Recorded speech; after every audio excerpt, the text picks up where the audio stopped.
Good morning छात्रों, RK PG science college Kalwar Jaipur की online classes में आपका हार्दिक स्वागत है बच्चों। जैसा कि हमने पिछले वीडियोज में आपको बीए फर्स्ट ईयर का प्रथम प्रश्न पत्र उससे पाठ विषय है हिंदी साहित्य और पाठ 3 कबीर कबीरदास जी के 2 प्रश्न हमने पिछले वीडियोज में करवा दिए हैं आपको, और उसमें सारी डिटेल आपके पाठ से संबंधित लेसन में जो भी चीजें आई हैं उनको क्लियर करके समझाया गया है, जो आपको देखने को मिल जाएगा। साथियों, इसमें देखेंगे आप सबसे पहले ये जो जैसे कहते हैं ना, हमारे कवि कौन है। कवि कौन है? संत कवि कबीरदास।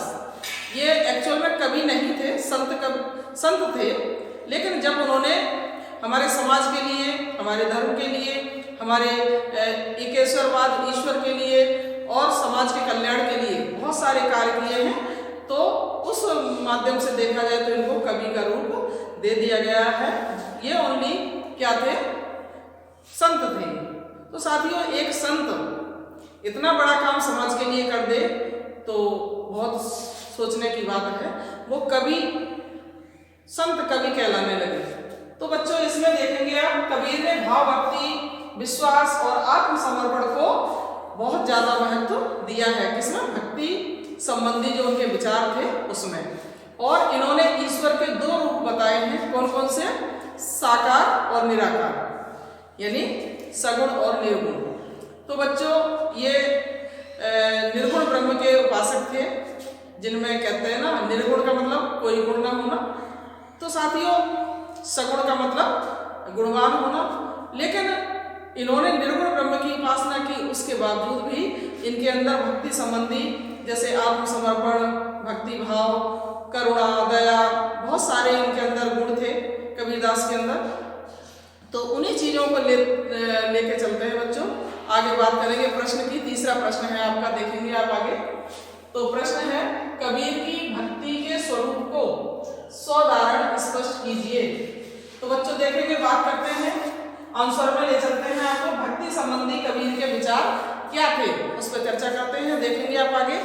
तो यहाँ जो है ना, भक्ति संबंधी जो कबीर के विचार थे वो इस प्रकार रहेंगे बच्चों। कबीर से पहले भक्ति की परंपरा जो भी रही हो, किंतु हिंदी के भक्त कवियों में कबीर ही ऐसे कवि हुए जिन्होंने भक्ति का सुस्पष्ट विवेचन किया है। हिंदी क्षेत्र से अलग तो कबीर से पहले नामदेव ने भी भक्ति पर काफी लिखा था। साथियों, नामदेव का भी नाम आता है इसमें। और दक्षिण से आई भक्ति की लहर, दक्षिण से आई भक्ति की लहर को कबीर ने विस्तार दिया, उसका व्यापक प्रचार प्रसार किया। साथियों, उत्तरी भारत में भक्ति का प्रचार रामानंद ने किया, उसी को और परिवर्तित कर कबीर ने प्रस्तुत कर दिया। साथियों, कबीर ने निर्गुण ब्रह्म की भक्ति का प्रचार किया। कबीर के काव्य में भक्ति के वे सभी रूप मिलते हैं जो कबीर के समय तक समाज में प्रचलित थे। तो साथियों, बात करेंगे भक्ति संबंधी कबीर के विचारों की। कबीर के भक्ति संबंधी विचार क्या थे, देखेंगे। वो किस चीज में विश्वास करते थे, क्या कहते थे, तो देखेंगे आप आगे। बच्चों, कबीर भाव, भक्ति, विश्वास और आत्मसमर्पण को महत्व देते हैं। उनका मानना है कि जो व्यक्ति भाव भक्ति से ईश्वर की आराधना नहीं करता, उसे जन्म मरण से छुटकारा नहीं मिलता।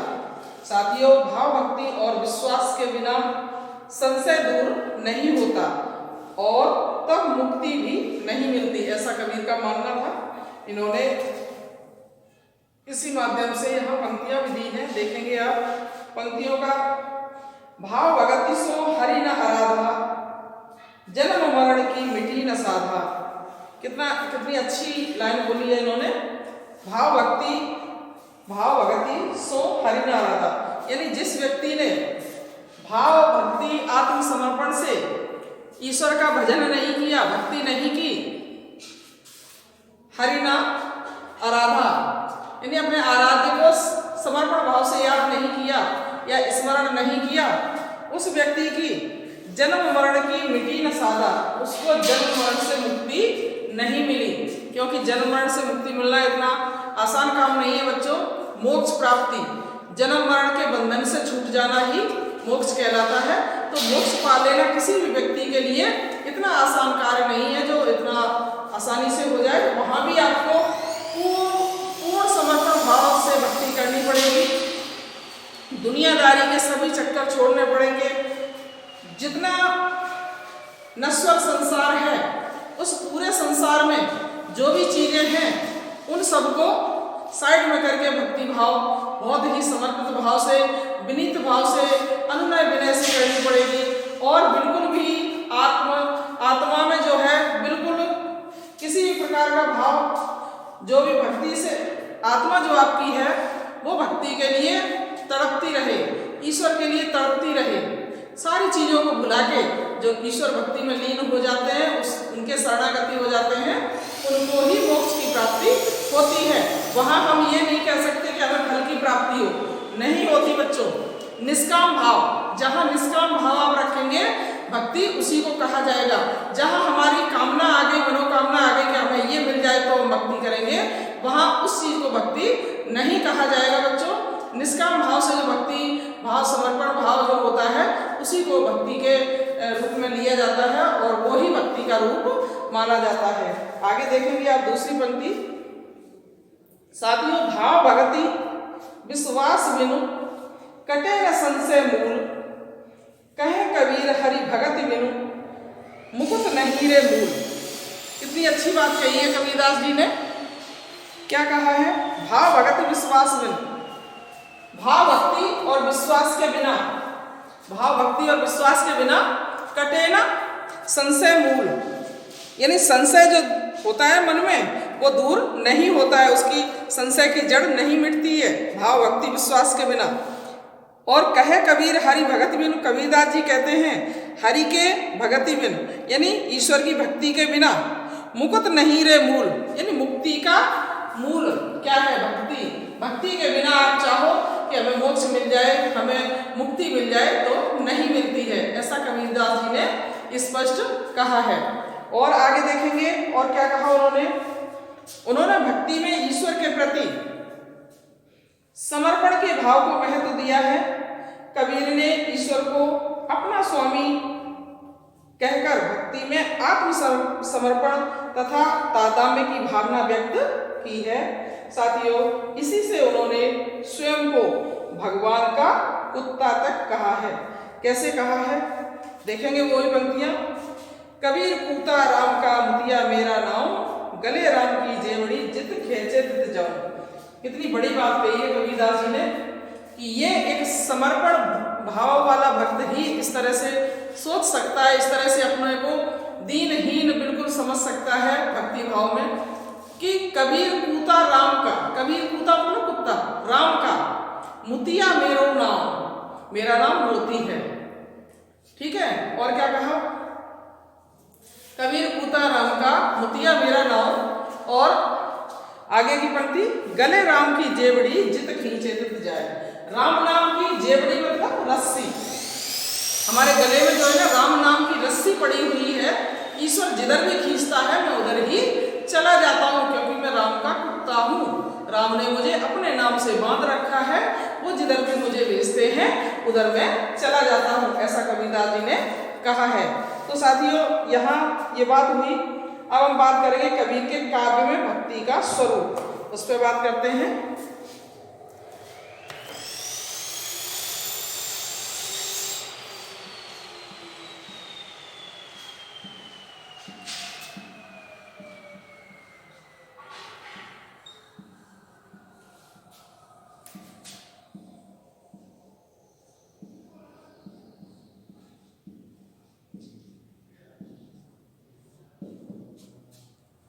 बच्चों देखेंगे यहाँ पे कबीर के काव्य में भक्ति का स्वरूप, क्या स्वरूप है कबीर के काव्य में भक्ति का, देखेंगे आप आगे।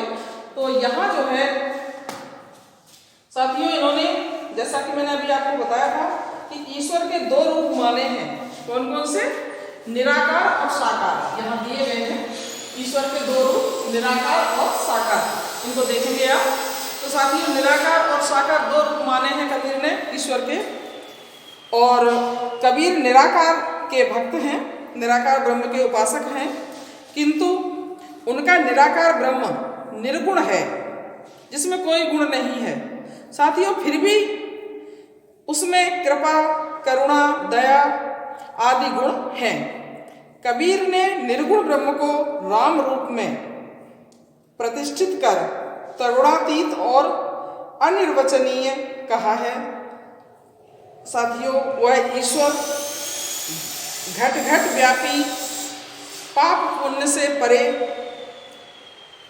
सर्व अंतर्यामी, अजन्मा, अपार्थिव तथा आत्मिक अनुभूति गम्य है।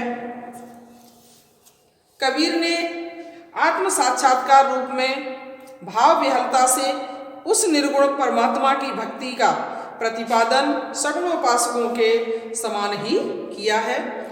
तो साथियों यहाँ इन्होंने जो है ना ईश्वर के दो रूप माने हैं, जैसा कि अभी आपको बताया गया है। और अब हम बात करेंगे कबीर की भक्ति की विशेषताओं की। तो देखेंगे आप आगे।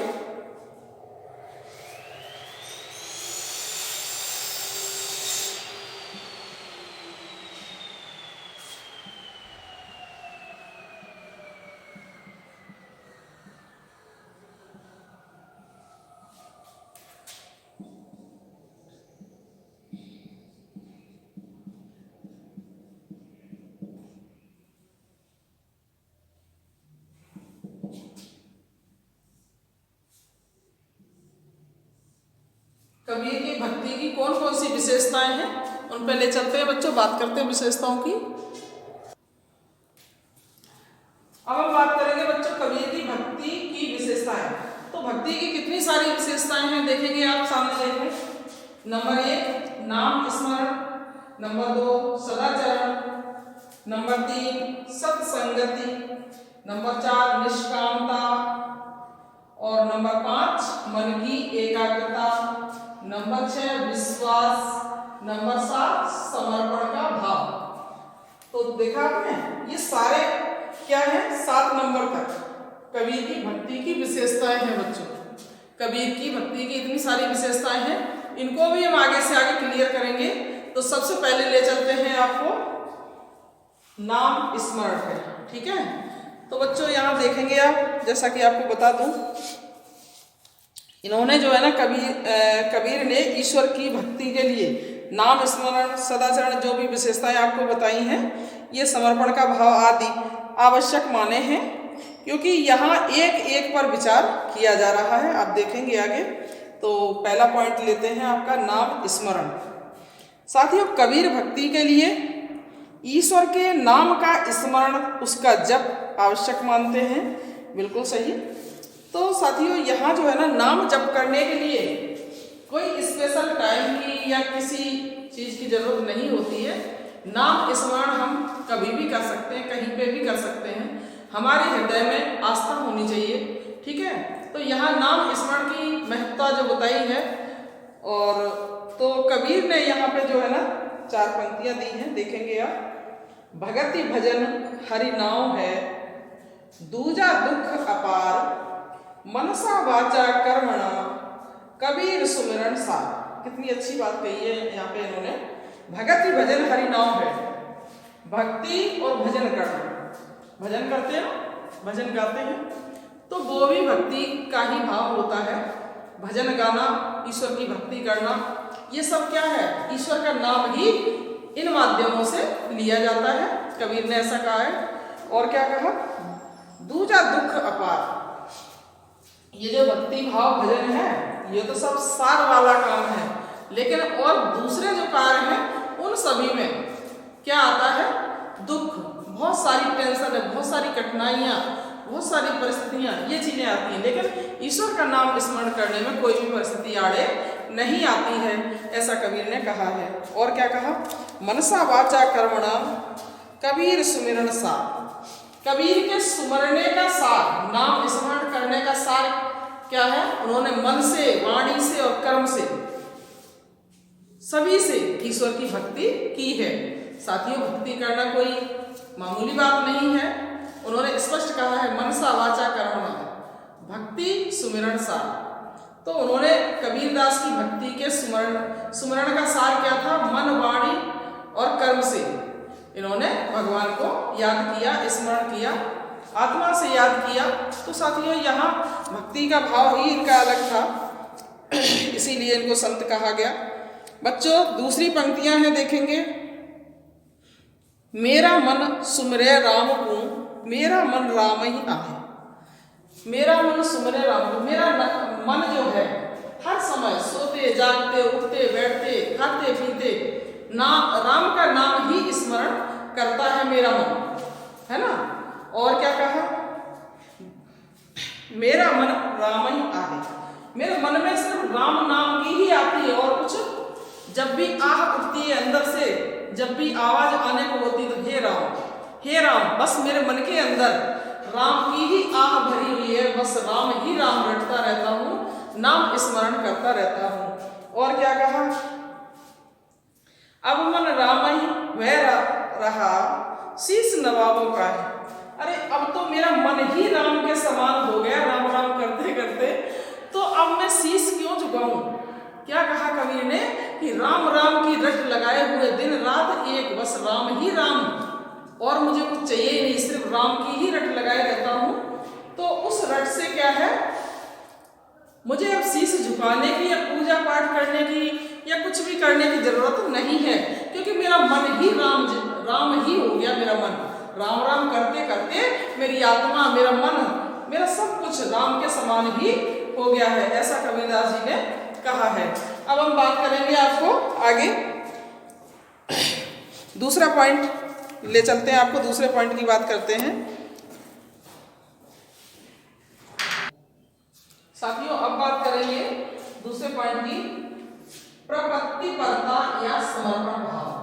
प्रपत्तिपरता या समर्पण भाव, समर्पण भाव, प्रपत्तिपरता, इन दोनों का एक ही मतलब होता है बच्चों, कंफ्यूज नहीं होंगे। प्रपत्तिपरता या समर्पण भाव। तो दूसरे पॉइंट की बात करते हैं। दूसरे पॉइंट में बच्चों, कबीर ईश्वर के प्रति सर्वस्व समर्पण का भाव रखते हैं। वे यह मानते हैं कि सब कुछ ईश्वर का दिया हुआ है, और तो फिर उसकी वस्तु उसे देने में क्या कंजूसी, यानी जिसका दिया हुआ सब कुछ है उसको वापस लौटाने में, वापस देने में क्या कंजूसी करना, देना है उसको। और क्या कहा? उसको सर्वस्व सौंपने पर वे भक्त को स्वयं संभाल लेते हैं, सारा कुछ सौंप देते हैं।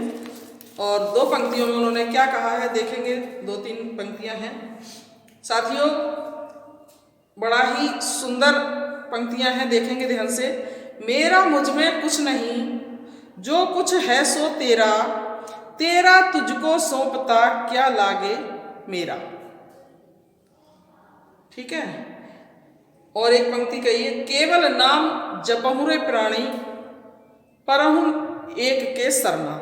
ये उपदेश दिया है, केवल नाम जपहु रे प्राणी, परहु एक के सरना। तो साथियों, यहाँ पंक्तियों के माध्यम से उन्होंने बताना चाहा है कि समर्पण भाव किस प्रकार से ईश्वर के लिए किया जाए। मेरा मुझ में कुछ नहीं, जो कुछ है सो तेरा है। ईश्वर, हे परमात्मा, मेरा मुझ में कुछ भी नहीं है, मैं क्या हूं, सब तेरे द्वारा ही तो निर्मित है, मेरा क्या है, कुछ भी नहीं है। जो है सो सब तेरा, सब कुछ तेरा ही है, रोम रोम हर चीज तेरी ही है, मेरा कुछ भी, मुझ में मेरा कुछ भी नहीं है, ऐसा कहा है कबीर ने। और क्या कहा? तेरा तुझको सौंपता क्या लागे है मेरा, तूने जो कुछ भी मुझे दिया है, मेरा एक रोम रोम जो भी तूने मुझे सौंपा है, वो सब मैं तुझे ही सौंपता हूं। तुझे सौंपने में मेरा क्या लग रहा है, कुछ भी नहीं, इसलिए मेरा कुछ भी नहीं, मैं जो भी तूने मुझे दिया है वो सब मैं तुझे सौंपता हूं। और क्या कहा उन्होंने एक पंक्ति में कि केवल नाम जपो रे प्राणी, परहु एक के सरना। हे प्राणियों, औरों को भी संदेश दिया है कि केवल नाम जपो रे प्राणी। हे अरे जगत के वासियों, जगत की जनता के लिए उपदेश दिया है, केवल नाम, ईश्वर का केवल नाम स्मरण करो, क्योंकि एक की शरण में रहोगे, परो एक के शरण, एक की ही शरण में रहना है। 10 लोगों की शरण में जाओगे तो कोई भी तुम्हें मदद करने वाला नहीं है, कोई भी तुम्हें उद्धार या मुक्ति करने वाला नहीं है, सिर्फ एक की ही शरण में जाओ। ठीक है, तो ऐसा उपदेश किसने दिया है? कबीरदास ने इसको दिया है। जो भोली भाली जनता है, जो सरल स्वभाव की है, तो उनको ये उन्होंने उपदेश दिया है, केवल नाम जपो रे प्राणी, यानी तुम्हें और कुछ करने की जरूरत ही नहीं है। सिंपल भाषा में उन्होंने बता दिया, केवल नाम स्मरण करते रहो सच्चे मन से, उसमें ही तुम्हारी मुक्ति हो जाएगी, उससे ही तुम उद्धार हो जाओगे, और कुछ तुम्हें ज्यादा करने की जरूरत नहीं है। तो बच्चों यहाँ पे इन्होंने क्लियर कर दिया कि समर्पण भाव किस प्रकार होना चाहिए। अब हम बात करेंगे तीसरे पॉइंट की, मन की निर्मलता। मन की निर्मलता किस प्रकार होनी चाहिए? निर्मल मन होता है तभी भक्ति भाव भी होता है। निर्मल मन से की गई भक्ति कभी व्यर्थ नहीं जाती है बच्चों। तो यहाँ उसी की बात की जा रही है, निर्मल भक्ति की। यहाँ उन्होंने बताया संगति का व्यक्ति पर प्रभाव हुआ ही करता है। भक्ति के लिए साधु संगति करनी चाहिए, यानी जब भक्ति करने का मन हो तो संतों की संगति, साधुओं की संगति, हरि का भजन यही करना चाहिए। किसी भी व्यक्ति को जब भक्ति करने का मन हो तो भक्ति भाव से संतों के साथ लग जाना चाहिए, संतों के साथ करना चाहिए, संगति करनी चाहिए। और क्या कहा? कबीर संगति साधु की बेग करीजे जाए, दुर्मति दूर गवाए सो देखी सुमति बताए। कितनी अच्छी बात कही है यहाँ पे भी। कबीर संगति साधु की बेग करीजे जाए। कबीर, हे कबीर, संगति साधु की, अरे साधु की संगत करो। बेग करीजे जाए, जल्दी से, देर मत करो, जल्दी से साधु की संगत करो, क्योंकि साधु की संगति से क्या होगा? दुर्मति दूर गवाए सो देखी सुमति बताए। दुर्मति, बुरी बुद्धि, कुबुद्धि जिसको बोलते हैं, वो साधुओं की संगति से दूर भाग जाएगी और देगी सुबुद्ध बताए। अच्छे जो गुण हैं, भक्ति भाव के जो गुण हैं, समर्पण के जो भाव हैं, वो हमारे अंदर अपने आप ही संगति करने से आ जाएंगे। इसलिए दुर्बुद्धि जो हमारी है, जो हमारे अवगुण हैं, वो चले जाएंगे, और जो गुण है, सबुद्धि जो जिसको बोलते हैं, वो हमारे अंदर आ जाएगी। किससे? साधुओं की संगति से। और क्या कहा बच्चों, देखेंगे आप आगे।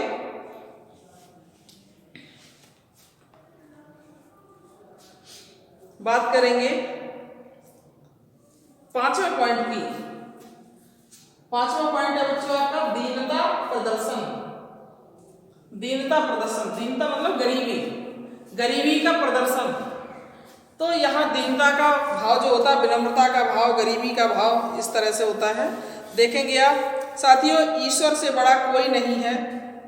भक्ति में घमंड तो होना ही नहीं चाहिए, उल्टे ईश्वर के आगे दीनता का, विनम्रता का प्रदर्शन करना चाहिए। क्योंकि साथियों, कबीर ने ईश्वर के सामने स्वयं को सब प्रकार से तुच्छ माना है। वे स्वयं को ईश्वर के भक्त के चरणों की धूल मानते हैं और स्वयं को उसका कुत्ता भी कहते हैं और गुलाम भी कहते हैं। ईश्वर ने अपने आप को ईश्वर का कुत्ता और गुलाम तक बताया है। मैं गुलाम हूँ, मुझे कुछ भी कर लो, मुझे बेच दो, खरीद दो, कुछ भी करो, मैं तुम्हारा गुलाम हूँ, तुम्हारा कुत्ता हूँ। अभी पिछले पॉइंट में आपको बताया गया था। तो कबीर की तो भक्ति का रूप ही निराला था बच्चों। यहाँ उन्होंने पंक्तियां और दी हैं, देखेंगे आप। मैं गुलाम मोह बेच गुसाई, तन मन धन मेरा राम जी के ताई। देखा, बहुत अच्छी बात कही है। कितना समर्पण है, कितनी विनम्रता है, कितनी दीनता है उनके शब्दों में कि मैं गुलाम मोह बेच गुसाई। हे मेरे स्वामी, मुझे बेच दो, मैं तुम्हारा गुलाम हूँ, मेरा मुझ में कुछ भी नहीं है, मुझे बेच दो, चाहे कुछ भी कर दो, मैं तुम्हारा गुलाम हूँ। और क्या कहा? तन मन धन सब, तन मन धन सब किसके लिए बताया है?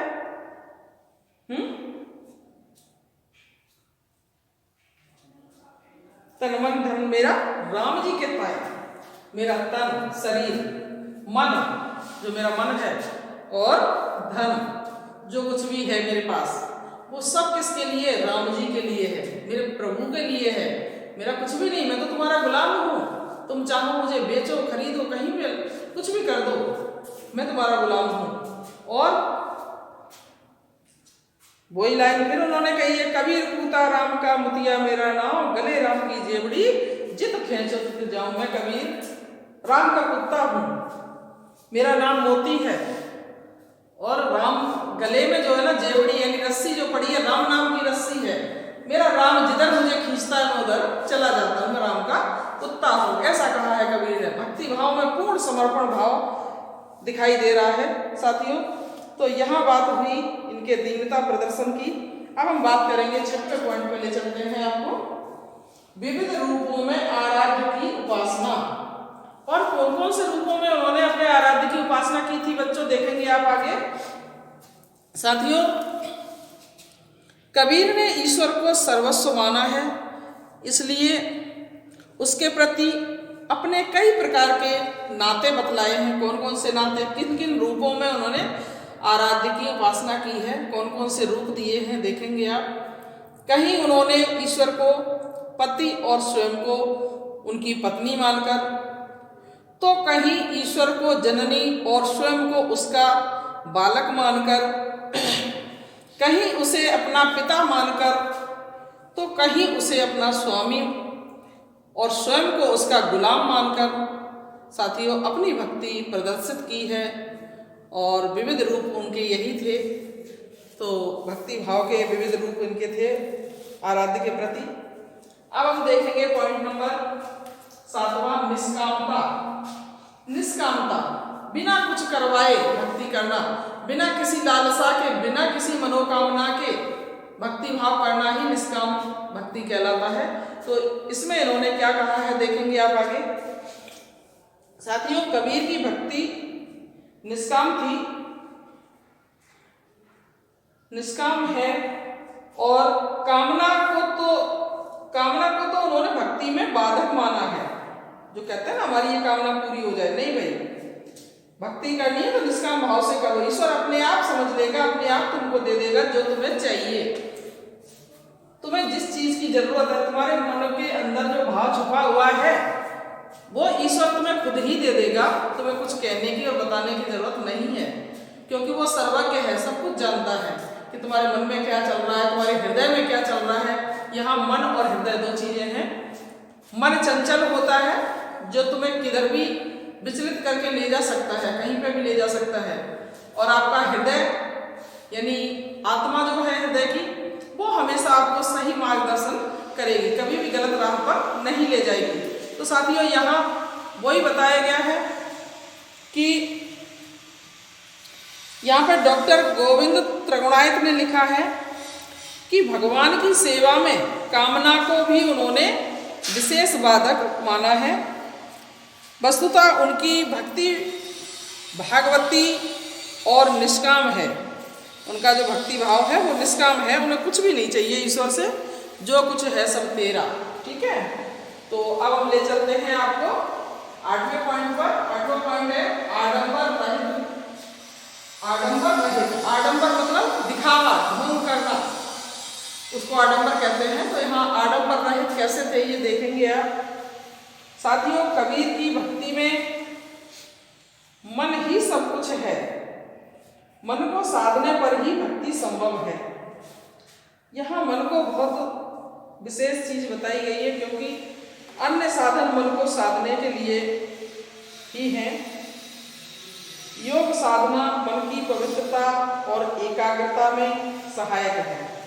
योग साधना जैसे क्या होता है, कई लोगों का मन बहुत चंचल होता है, वो भक्ति करना चाहते हैं लेकिन उनका मन किसी और दिशा में ही उनको ले जाता है, इसलिए वो भक्ति नहीं कर पाते हैं।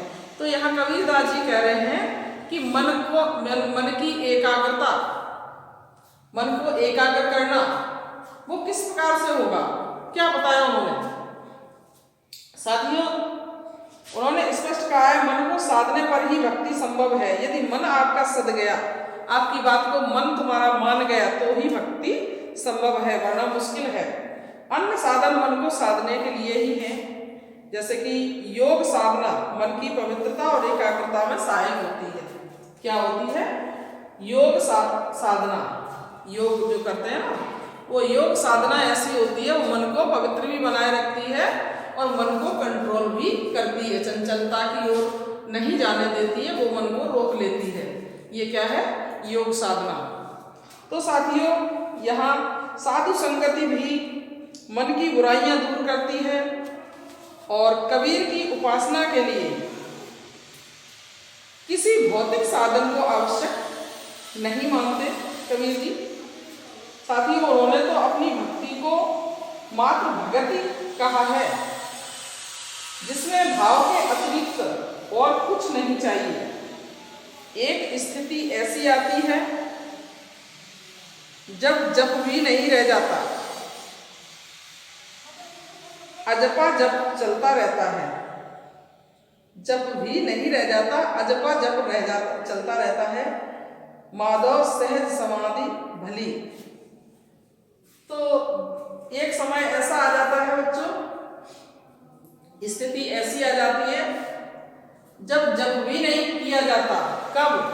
जब हमारी शारीरिक शक्ति शिथिल पड़ जाती है, हम कुछ भी नहीं कर पाते हैं, कुछ भी नहीं होता हमसे। उस समय क्या होता है कि हम जप नहीं कर पाते हैं, पड़े रहते हैं, हमसे हिला डुला भी नहीं जाता है, जप करना तो दूर की बात। तो उस परिस्थिति को, उस स्थिति को क्या बताया है? अजपा जप चलता रहता है। अजपा जप, हम मन ही मन क्या करते रहते हैं? ईश्वर मन में कहते हैं, बोल नहीं पाते हैं, क्योंकि हमारे शारीरिक शक्ति नहीं है, बोल नहीं पाते हैं। मन में कहते रहते हैं, हे ईश्वर, हे राम। मन में, मन अजपा मन चलता रहता है, वो स्मरण चलता रहता है, क्योंकि हमारे शारीरिक शक्ति जो हम बोल के कर सकते हैं वो नहीं कर पाते हैं, इसलिए इन्होंने उस जाप को अजपा जप बोला है। साथियों, माधव सहज समाधि भली। हे माधव, सहज सरलता से ही वो समाधि भली, हमारी समाधि, यानी अब कुछ भी शारीरिक शक्ति नहीं रही, कुछ करने लायक नहीं रहे, तो सहज समाधि मिल जाए, बस ठीक है। साथियों, यहाँ निष्कर्ष रूप में कहा जाता है कि कबीर सच्चे भक्त थे। उन्होंने ईश्वर की भक्ति करके ईश्वर की अनुभूति की थी।